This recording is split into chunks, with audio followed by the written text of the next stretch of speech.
தெலுங்கர்கள் ஏன் தாங்களை இப்ப அடையாளப்படுத்திக் கொள்றாங்க அப்படின்னா வேறு வழி இல்லை.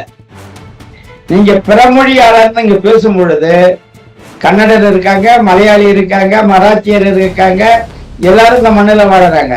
யாருமே ஆத்திரப்படல, கோவப்படல. ஆந்திராவில் பேராய கட்சியை சேர்ந்த பிராமணர்கள் தலைமை தாங்கினாங்க. விசால ஆந்திரத்துக்கு அவங்க தான் அந்த போராட்ட குழுவில் தலைமை தாங்கினாங்க. ஆனா பேராய கட்சியில இருந்தாங்க, காங்கிரஸ் கட்சியில இருந்துக்குன்னு தெலுங்கு தேசிய உரிமையில முன்னணி தலைமை வைத்தாங்க. பழையகுடி மக்களை மாநாட்டில் திரும்ப உட்காந்துக்கின்னு நான் அரசுக்கு ஆதரவா இருக்கேன், நான் சொன்னா எல்லாமே நடக்கும், நீ நான் பழையகுடி தானே என்கிட்ட சொல்லு, மறுநாளே உனக்கு வேலை வாங்கி தர அப்படின்னு இவர் சொல்ல முடியுமா? தமிழ் குடியாளையாளர்கள் சொல்ல முடியாது.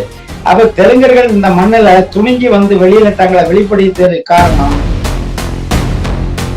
நம்ம பிறமொழியாளர் இந்த மண்ணை விட்டு வெளியேறுங்கன்னு சொல்லல, யாரையும் எதிரியாவும் பார்க்கல.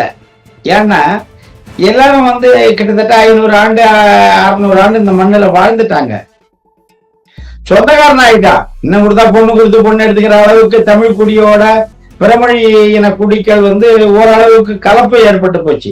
இதுல ஏன் பேசுறாங்கன்னா, இப்ப தமிழர்களை சீண்டி விட்டு தமிழர்களுக்கும் தெலுங்கர்களுக்கும் அடித்தடியில் வந்ததுங்கிற ஒரு சூழ்நிலையை அவங்க உருவாக்கணும்னு நினைக்கிறாங்க. புரியுதா?